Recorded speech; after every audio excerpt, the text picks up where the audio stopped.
Hi, everyone, and welcome to the Leaders Toolbox podcast. I am so honored to have you join us here today, especially with the leadership nuggets that you are about to pick up. I'd like to invite and welcome our special guest here today, Luke Whitburn. And he is one of the reasons I am such a fan of LinkedIn, and I want you to be. I do a lot of great business and meeting great leaders on LinkedIn. And I had the pleasure of speaking with Luke a couple weeks ago, and we just hit it off. I enjoyed everything that he had to say, and I immediately said, "Hey, can you be on the show?" And he graciously said yes. So I'm going to introduce him, and then I would love to hear from you, Luke. So Luke Absolutely. Whitburn is a career talent acquisition executive.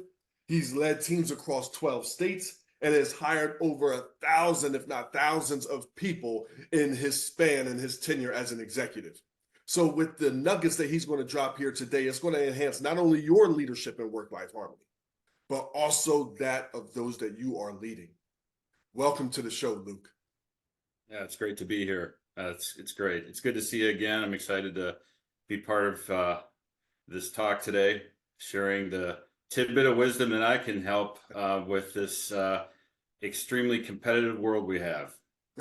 How about that? Competitive in terms of jobs, and then geographically in the remote and then virtual. We have so many things going on. And I say, doesn't that mean that leadership is more important than it's ever been? Absolutely. In fact, we should be teaching people in college about grit Mm.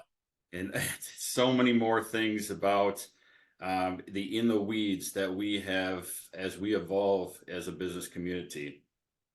Well, see, and this was even an unexpected nugget because I want to ask you about that word because it's interesting. Yep. I have on my Yep. menu of things to write about in regards to an article and blog that's coming up. It's called A Leader's Grit. Yep. What did you Yep. mean So, by grit? Those listening, what yep. did you mean by it? Yep. Winners, leaders, we've got to know when to grit and we've got to know when to quit.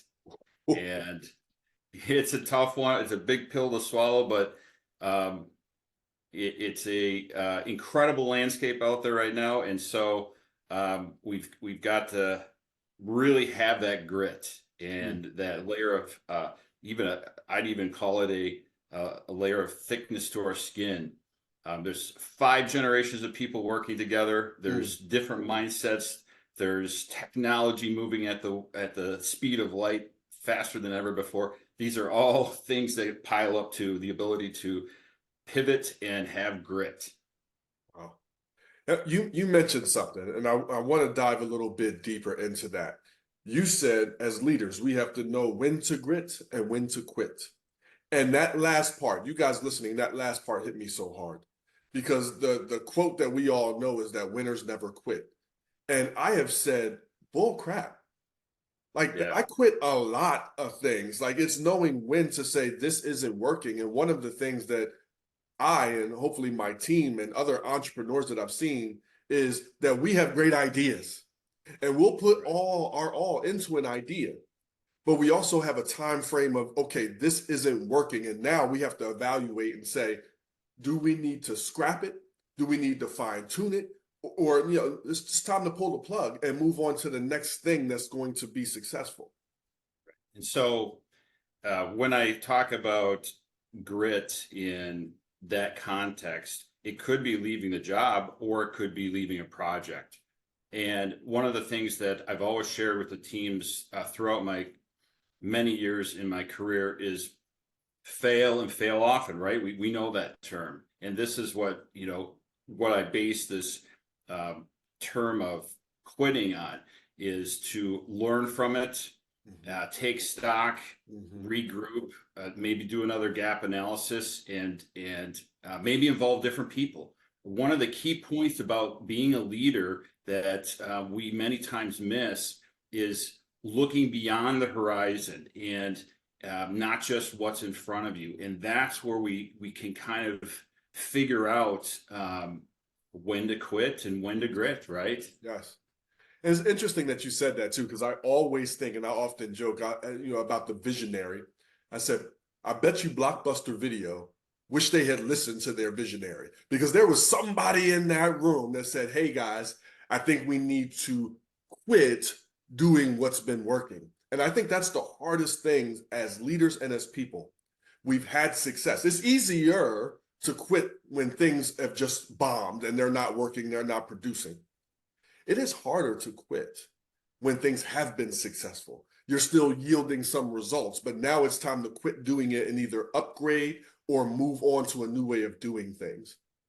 Right, right, exactly. And we all know doing the same thing the same way is, it doesn't always transpire to success. And so you've got to evolve that mindset. You've got to evolve. You've got to look at your team for more than just what their resume says and what they could potentially do for you. You need to be emotionally engaged with your team so that you can understand what skills do you have that we haven't tapped into. And these are some of the fundamental missteps right now with leadership is not having, we're so caught up in the analytical piece, the algorithms of our businesses that we are missing that connection. And those connections are the pieces to the puzzle to taking teams to the next level, to developing bigger and better products and services, whatever business you're in. But those are some of my key points that we're really missing right now. I love that you said that. And I want to summarize for you guys listening. And you're driving in your car. Do not try to take notes while you're driving. Pull over because this is a nugget. And you mentioned to properly either grit, quit, or evolve, that we have to get more emotionally engaged with our people. We have to be able to develop our staff. And I love what you said about either grit or quit. Sometimes we have to add new people or new perspectives to an old issue. And then be able to enhance our connection as well. I mean, one of the other biggest misnomers is that looking at a company who has a 20-year track record employees. This is great. This says something about a good culture, but culture can evolve if we haven't invited new employees or even employees that, haven't grown yet. Leadership doesn't always happen by promotion. It's by pivots, and tackles, and growth, and learning, and education, and all these steps. I mean, it doesn't get any better than that. If you can figure out as a leader how to funnel all of those steps, your organization is going to be taken to the next level. You've got to look outside many times, bringing in outside perspectives, bringing in people who are not from your industry. A great example is the healthcare industry. Many times our healthcare industries think we need people from the healthcare industry. This is it's not true. Right. People who are from all walks of life in Fortune level, private, publicly traded companies, they can add tremendous value in the space of healthcare is bottomless. They need people. Right. This is a perspective I've challenged numerous times in recent years. Well, and I love that, outside eyes. Yeah, you need outside eyes. So I take it from, here's a professional and personal example from my world. So I have a team, and one of the team members, like, they don't really, she's very quiet. She doesn't do a whole lot of personal development videos and things like that, like everybody else on the team does. So she's who I ask, and I review my website and content and stuff with, and say, what do you like? What don't you like? What stands out? What doesn't stand out? What do you think should be in there that would attract you? I want to hear what she thinks about that, because it's so important that I can catch somebody who may not even have thought it was for them. Well, the power of quiet people, right? It's a leader who understands how to leverage the introvert, the quiet person, and understand their team, their extroverts, what's their intrinsic motivators, their extrinsic motivators, all of these different facets. There's so many different layers that our teams bring and our leaders have to manage and lead through. But it's at its crux, it's understanding that emotional connection. Aside from the algorithms of your business, it's understanding what motivates your people and your team, and understanding that we have gaps and that other external team members might, they might add value. So let's look outside of the team. So again, let me ask you a it's question. great. Yeah. I want to ask you to give advice for this new age situations that we're all living in. With hybrid and remote work being as extensive as it is not easy, but easier to do what you just mentioned when everybody's in a brick and mortar building and seeing each other every day. With hybrid work, yep, you may only see your team, your people, on that 1 hour scheduled Zoom call and in emails. It is not impossible, but what I have found is that hybrid and remote work may maintain or raise revenue, but not always culture like you're speaking about. So what advice would you give leaders that have remote and virtual teams on how to get the best out of their team? The game changer, if I could leave this wonderful presentation today, is that remote and hybrid is a strategy. And if you can understand that it's a strategy, then you can leverage talent like never before, geography, global workforces. And yes, it is complicated, but there are people who are introverted, who are the quiet people, who love and can work circles around you being remote. And that's the lifestyle they want. I heard recently a CEO talk about there's no creativity with. So bring the creative folks into the office. Figure out the dynamics of what your organization needs. It's not about having a brick and mortar organization. We both know leaders in the community that have gotten rid of their entire facilities and the real estate associated with that. So figure out what works and don't be hardline. We are on the precipice of the largest pivot in workforce. The world is smaller than ever. We're working globally. We are talking to people we never thought we were talking before because of technology. And honestly, we have to be strategic in the hybrid work environment. People have, when you sign up to work at Acme Company, you're giving them your time. They own you, right? 8 hours a day. Allow flexibility. Allow people to have, if we're asking our employees to have, this emotional connection to an employer, create an environment that's all encompassing, right? Allow flexibility. Can we take a time out for a second? Because you just said something that's huge. And, it's not a generation ago where people worked for 30 years.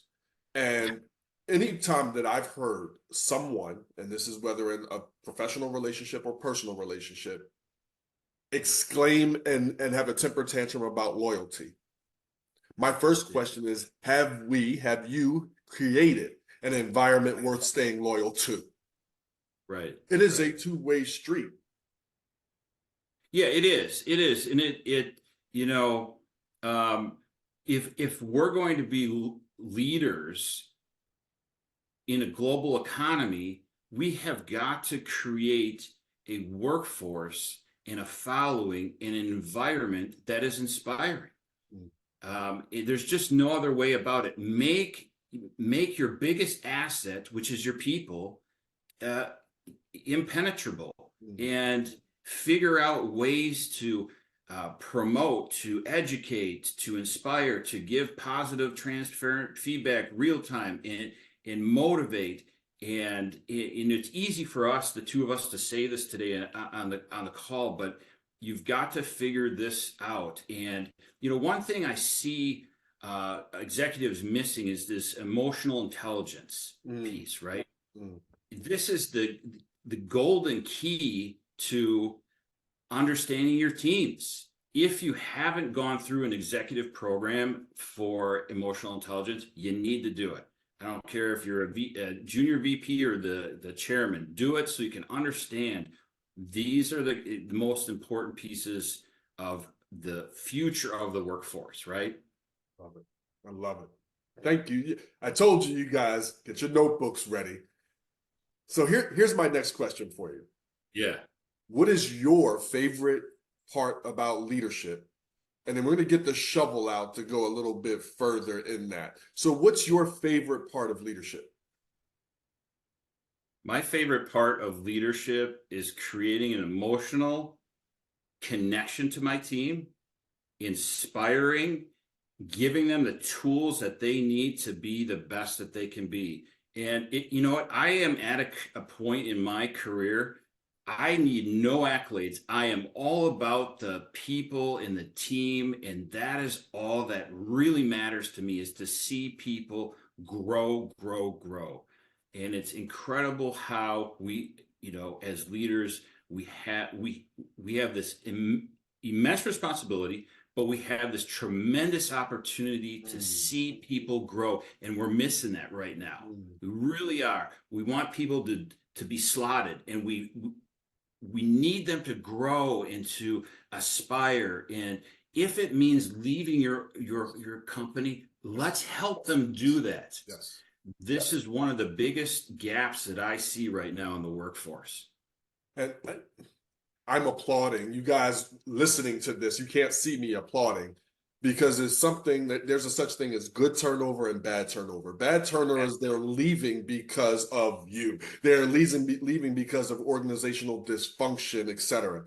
Good turnover is you've done all you can, you've supported them, but there's not enough promotions, money, or raises to give, and they may not want it. Maybe their dream is something else. Maybe their dream has evolved.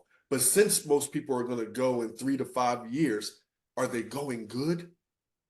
Are they going still talking about you and kicking back great people to you with fond memories of you and the results? Yeah. And honestly too, just to kind of piggyback on that, if you're a leader and you're giving your team a book to read, think again, create a leadership philosophy instead of just throwing, things at your employees. That isn't leadership. Leadership is inspiring and engaging and being on the same side of the table as your team. And I've seen this recently where, we are so much more talented than just having a leader tell us to read a book and that's how we're going to run the show, right? That is just well, and it's tough because I've seen that too, where leaders have given books, and let's say they give 6 books a year, but for me, when I read a book, the win is when I can get 2 to 3 nuggets out of it.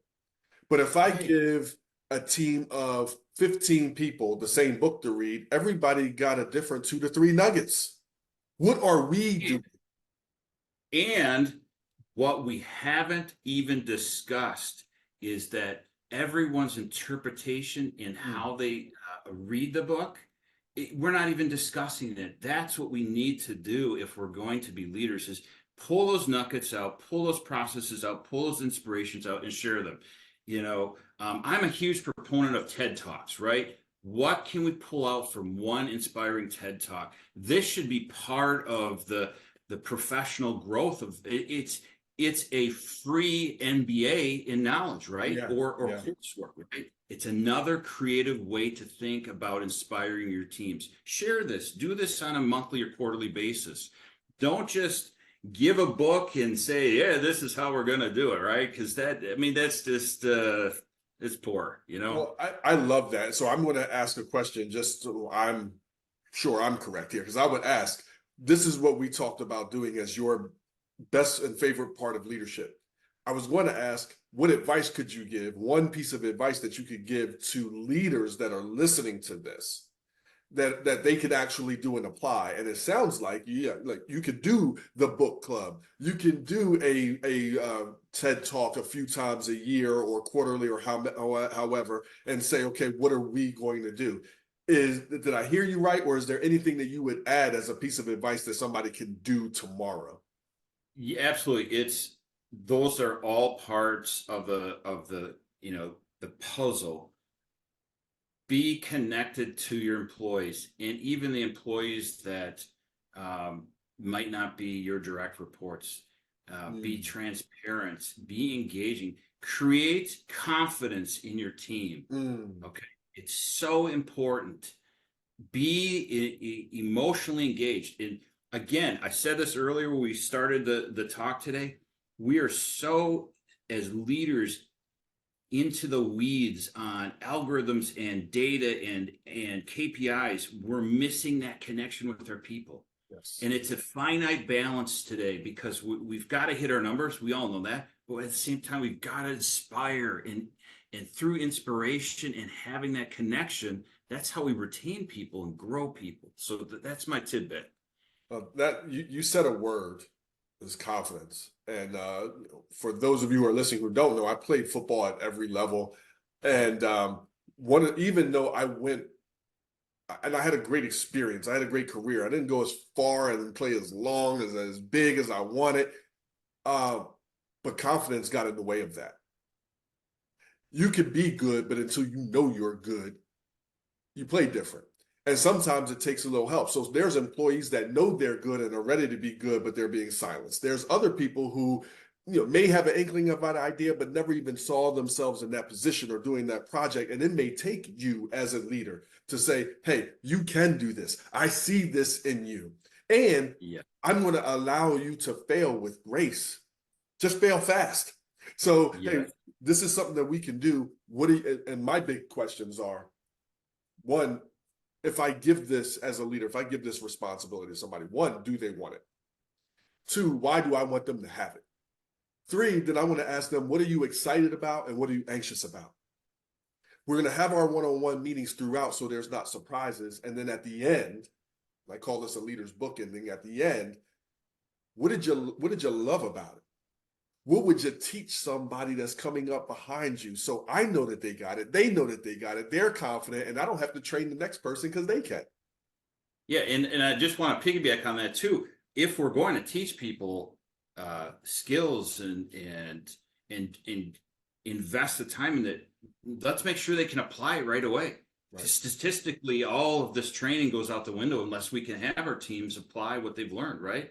Right. That's a funny tidbit that many times is missed. Right. And you can't bite people's head off because they're doing something they haven't done and didn't do it how you would have done it. that would be crazy. So I say, Yeah, let's and take it to the doctor. Let's do it. And then let's take it to the doctor. And now you see what I see and why I say yeses and nos. And we can still allow you to be creative. and to your point, leadership is about allowing the team to do it the way they want to do it. Micromanaging is the philosophy of telling them how to do it, right? It's empowering team members on how they want to do it. That's true leadership. Yes. And I've had to bite my tongue sometimes where, because I want creative. That everybody that is on my team, they're just phenomenal. And I know Nicole, best assistant in the world, is going to be editing this video. She's hearing me. You are amazing. And there's times we sit back and say, okay, can we change this here, change this here? But it's their work. And then we're modifying to fit our brand. And it's a great experience. It's one of my favorite things to do as a leader. But let's pivot a little bit because Yeah. leadership is not for the weak and is not for the faint of heart. Therefore, there are tough things about leadership that we must be doing or we will not be leading for very long. So what have you found to be the toughest part of leadership for you? I think honestly, the toughest part about leadership is, there's so many different facets in aligning the vision and, communication and continuous feedback and the body of values and culture, all these different pieces to it's really making sure that you understand why that employee gets out of bed, comes into the office, and is inspired to work at your company. Mm-hmm. And if you can figure that out, you're going to have an edge up. you're going to be better positioned to retain and grow that employee. I mean, it sounds so basic, but it's so fundamentally missed, Yeah. because I use this other thought, right? We listen to respond. We don't always listen to understand, and that plays into this leadership piece. We've got to understand our employees, why they tick the way they tick. Right. And then And being willing too, I would say, to re-understand, because their why may have changed. You hired them 3 years ago, and now their why has changed. yeah, So I came here because of this, but I'm staying now because of that, and then 5 years later is because of this. So being, not operating off of their old why is really important. I think another finite point of leadership when it comes to the hiring Mm, of new employees who may be, near or at the table, it, it could be across actually the whole enterprise. A resume is just an arc. It's just a list of chronological experiences, and it we have to understand storytelling.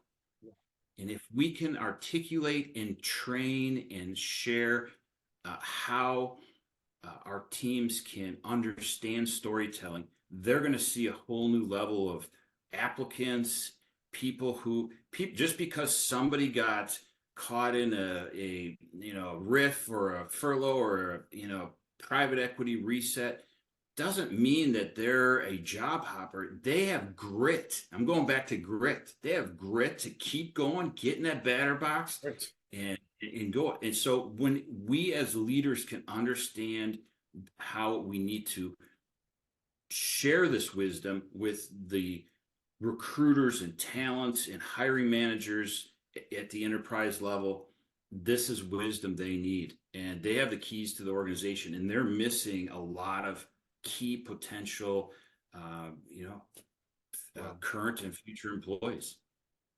And that's a fantastic segue to my next question. Sure. You talked about grit in job changing. I mean, many years ago, I was going through job changes. The effort it took to apply anywhere, let alone 7 places, because you haven't heard back from this one, and I can go down that rabbit hole. It takes grit to job. Yeah. Yeah. So there's a lot of people listening right now that may be in transition. Yes. And so I'm big on LinkedIn, and I'll have people reach out and say, "Hey, I love to meet. However, I'm in transition." For me, I'm like, what a better time to talk, because I Right. get to know you, and we can have whether it's a great conversation or I can be of impact, or you take some leadership things that we discuss to your new team. What a great time. However, transition can be rough. So there's some transition in between jobs, speaking, that it may be desired. You may have desired the change and planned for the change, and here you are. Maybe it was undesired, and all of a sudden you are furloughed or let go, or something happened. And I burnt out of a job many years ago, so it was unexpected. I didn't expect to fall out of love with my passion and my profession. Maybe you're young in transition. Maybe you're older in transition. Maybe it's a geographical transition. So my question is, what advice would you give to someone in transition that will allow them to keep thinking, operating, and being a great leader for themselves and for wherever they end up? That's a great question. There's so many facets to that topic and question. I'm going to tell you, you're going to need a suit of armor. That is where we're at in this crazy competitive high test world, right?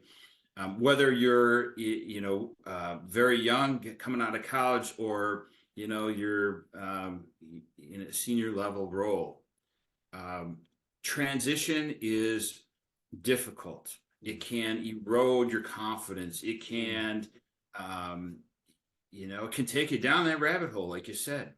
You have to know that it's not you, Mm. in that it is the job market that is kind of crazy right now.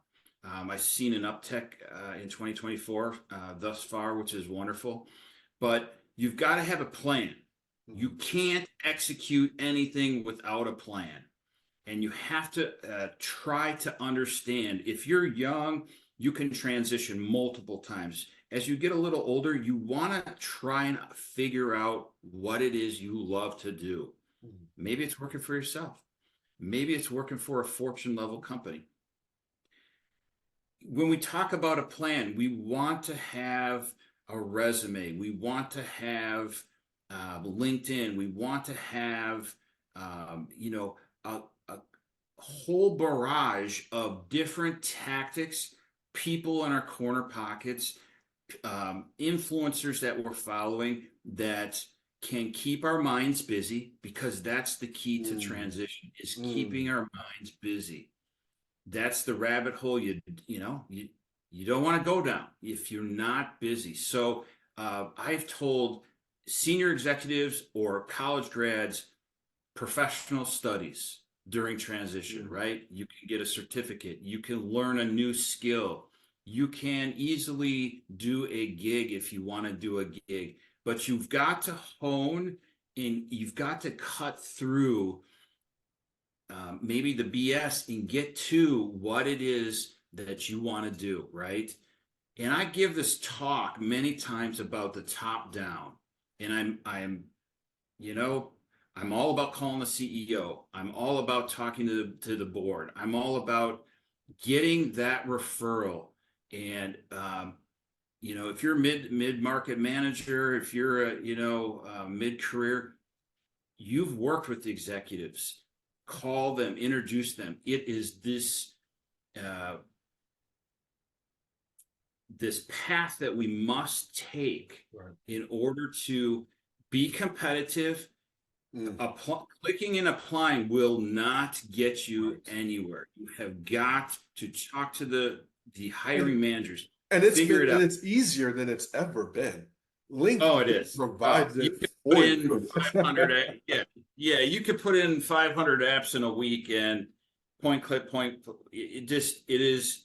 And then you're wondering why you're not getting traction. You've got to promote yourself, and Right. it can be tough if you're an introvert to promote yourself. Mm. There are so many different facets, but fundamentally, you've got to have a resume. You've got to join networking groups. You've got to be on multiple platforms. Mm. You've got to seek advice, and there's a ton of resources that you can learn too on LinkedIn and other platforms out there. Do some professional development. So that's how I would sum it up Well, for you.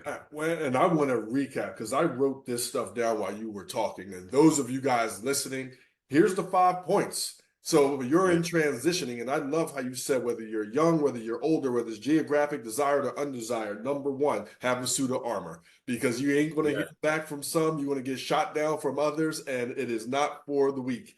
Have a plan. Love that. Then knowing what you love to do. What do you love to do and targeting that? Number four, and it was having a resume and connections. And the connections are about networking and seeking advice. Number five, keeping your mind busy. So professional studies, and whether this is things that you can go on LinkedIn, shoot, you could go to You Evolving Now, non-shameless plug, listen to me. You can listen to Luke, go to Luke's talks, but be better when you end up where you're going. And my last point would be really to consider the search as a job. Treat Mm. it like a job. Mm. And you don't have to do it 8 hours a day. In fact, I would recommend that you don't. But treat it like a job. Wow. Put in the effort, just like your boss would ask you to, put in the effort at your job. So treat it in that capacity. And if it's not working, talk to people, retool, because the world of work is crazy. The way to get a job is, I think we're almost to the point where unless you get a referral or walked in the front door, it's Mm. really tough at a mid or senior level. Yeah. Talk to recruiters. I mean, that's another point. Mm. Get your name out there. Yeah. So Luke, you are a rock star. And I told you guys listening, I hope that you found value like I have today. Whether you are a senior leader, whether you are frontline, whether you just graduated high school or college yesterday, there's so many leadership nuggets that you shared. I want to do some rapid fire questions, 3 rapid fire questions really quick. You ready? Yeah, I'm Okay. ready. What do you do to enhance your work-life harmony? What do you do to best care, nurse for yourself that's outside of work that brings value and energy and fun for you? I go outside 3 times a day. Mm, love it. Love You have to immerse yourself in fresh air and sunlight. I do it 3 times a day. It, it. it resets it resets everything in your body. You have to do it. I do that too. I'm not sure if you guys remember me saying, but I said, I think my neighbors might think I'm either crazy or waiting for a lottery check in the mail because I go to the mailbox about 12 times a day. I know there's no mail in the mailbox, but I just go out to walk out there and get that sunlight, the fresh air, and the reboot reset. Number 2, what's something surprising about you that people would be shocked to know?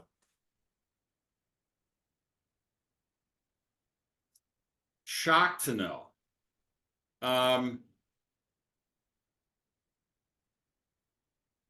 I have met presidents and dignitaries at the White House, and not many people would ever know that.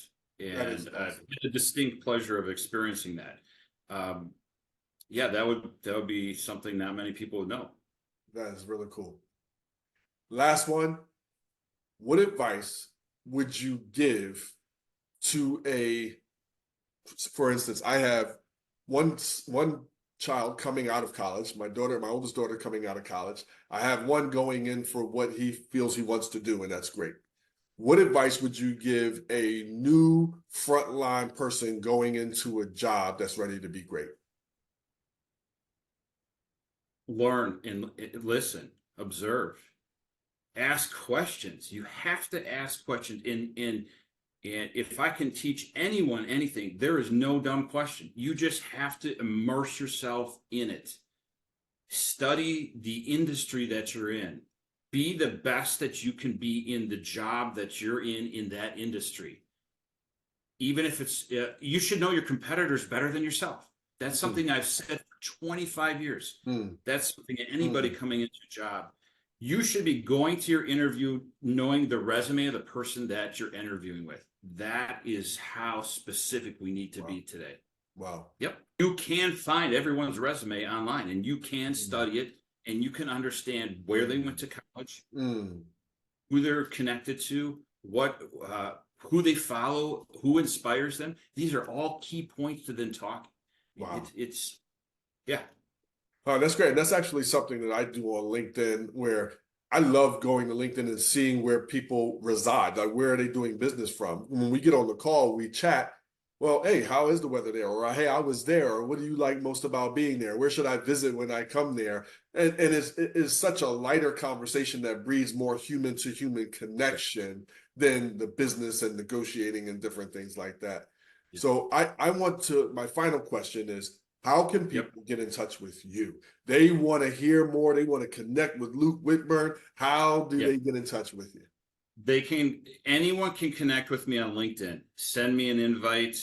I am all about helping people. I have preached this for 25 years. My whole life is about helping our elderly, our business professionals, our youth, our children, our future. It's so important right now that we help each other in this world. And so people can reach out on LinkedIn. That's the easiest way for a first step to get in touch with me. That's awesome. You guys heard it here. The link will be in everything, whether it's above or below where you're watching this or listening to this. Click it, get in touch with Luke, and thank you guys so much for listening. As I always say, the fact that you spent time listening today, you now know something new. Knowing something new without applying that something new can lead to nothing new. So guys, enjoy your evolution, and I will listen and be with you next time. Have a fantastic rest of your day. Bye. Thank you.